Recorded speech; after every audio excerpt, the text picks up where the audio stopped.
Assalamualaikum warahmatullahi wabarakatuh. Kami dari kelompok 1, 12 farmasi industri, dan 12 kecantikan. Sebelumnya, kami ingin memperkenalkan diri terlebih dahulu.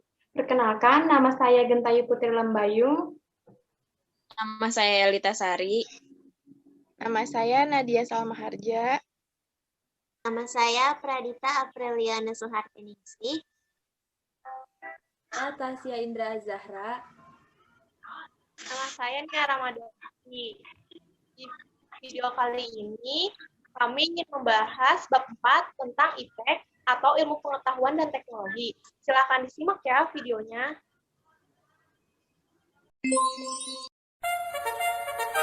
Pengaruh IPTEK dalam kehidupan sehari-hari.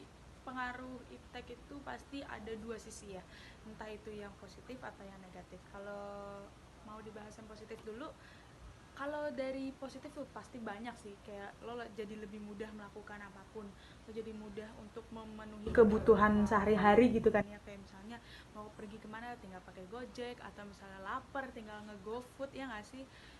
Terus kalau misalnya lo mau belanja tanpa harus gimana-gimana, atau misalnya mau cari barang-barang yang gak ada di store, lo tinggal ke Shopee, Lazada, Tokped, kayak gitu kan. Nah, negatifnya, dampak apa ya, pengaruh negatifnya dari kemajuan IPTEK yang sangat pesat ini ya, jadi mungkin untuk anak-anak tuh jadi lebih mudah untuk mengakses apapun itu. Apalagi kan sekarang anak-anak tuh kayak buka handphone udah YouTube plug gitu. Nah, jadinya anak-anak kayak makin lebih pintar daripada kita gitu kan ya. Itu sih yang harus dikurangin, mungkin dari orang tuanya juga, jangan terlalu kayak ngasih atau gimana kayak gitu ya. Dalam kehidupan sehari-hari, pengaruh IPTEK dalam kehidupan sehari-hari saat ini sudah beraneka ragam, di mana mengingat sekarang sudah memasuki zaman era globalisasi, di mana pengetahuan tentang IPTEK dalam masyarakat sudah berkembang secara pesat. Dapat kita lihat dari segi sisi positifnya terlebih dahulu, di mana pada saat pandemi seperti ini, IPTEK sangat dibutuhkan dalam kalangan masyarakat, terutama dalam bidang internet dan elektronik. Contohnya seperti guru, pelajar, dan mahasiswa sangat membutuhkan internet dan elektronik sebagai media ajar mengajar pengganti tatap muka di sekolah. Pada saat ini kita juga dapat mudah mengakses informasi sehingga wawasan kita menjadi luas. Nah, selain sisi positifnya pasti ada juga sisi negatifnya. Sisi negatif dari pengaruh perkembangan IPTEK ini yaitu munculnya website-website yang tidak bertanggung jawab serta lunturnya nilai dan moral sosial dalam masyarakat. Sehingga kita harus cermat dalam menghadapi perkembangan IPTEK ini agar tidak terjadinya penyalahgunaan. Contoh kemajuan IPTEK pada zaman kayak gini ya, banyak MRT, ya nggak sih, LRT, kayak gitu-gitu. Terus misalnya kita yang misalnya yang di bawah umur atau kayak gitu yang belum mampu untuk punya kartu kredit, kita bisa punya ini Jenius ya kan, Jenius atau enggak Dana lah, GoPay lah, kayak gitu kan yang gampang-gampang deh kan, kayak gitu kan mudah banget ya. Jadi kayak kita bisa mempermudah kehidupan kita sendiri gitu kan. Itu sih pengaruh dan kemajuan IPTEK pada zaman kayak gini. Contoh perkembangan IPTEK yang berguna bagi kehidupan bangsa ya.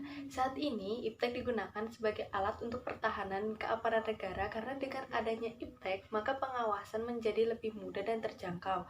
IPTEK juga menanggulangi adanya bencana yang tidak diinginkan karena dengan adanya peringatan dini atau pengelolaan informasi tentang bencana, dan IPTEK membuat sebuah negara disegani dan dihormati karena memiliki kemampuan yang unggul di bidang IPTEK.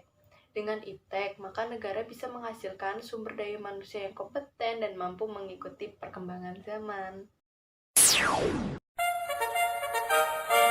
Selama pemanfaatan IPTEK, adakah dampak negatif yang kamu rasakan? Ada sih, kayak misalnya sering ada berita-berita hoax kan di berita-berita. Terus di sosial media juga banyak banget kan berita-berita hoax tentang COVID gitu yang lagi marak. Terus juga pernah ke hack tuh akun sosial medianya juga. Oh iya. Gitu doang. Ya udah, berarti jadi dampak negatifnya itu sangat merugikan ya bagi kamu ya.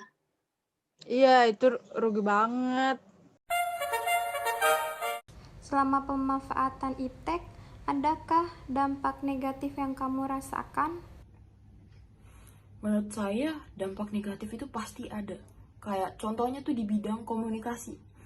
Di bidang komunikasi itu sekarang dengan adanya pemanfaatan iptek marak banget jadinya cyberbullying, yang mana itu tuh sangat amat berbahaya untuk kesehatan mental seseorang. Kayak ada kesalahan dikit langsung dibully. Terus juga tuh kayak dengan adanya pemanfaatan iptek itu tuh kayak kita seakan-akan menjauhkan yang dekat dan mendekatkan yang jauh. Kayak orang-orang tuh semakin gak peduli sama orang di sekitarnya, padahal kita tuh makhluk sosial yang membutuhkan orang lain. Dan contoh yang lain itu di bidang ekonomi. Sekarang tuh marak banget terjadinya penipuan online, ya kan? Itu tuh menurut saya sangat negatif gitu untuk kita. Dan angka pengangguran tuh semakin tinggi karena banyaknya tenaga kerja yang tidak mempunyai kualifikasi yang dibutuhkan oleh suatu perusahaan tersendiri. Ya, oke. Jadi setelah dampak yang kamu rasakan tadi, bagaimana sih cara Anda mengurangi pengaruh negatif akibat kemajuan iptek tadi? Biasanya sih kalau misalnya itu kayak lebih bijak aja ngelihat beritanya gitu. Terus cari orang-orang yang terpercaya, kayak misalnya dokter-dokter atau kayak pemerintahan.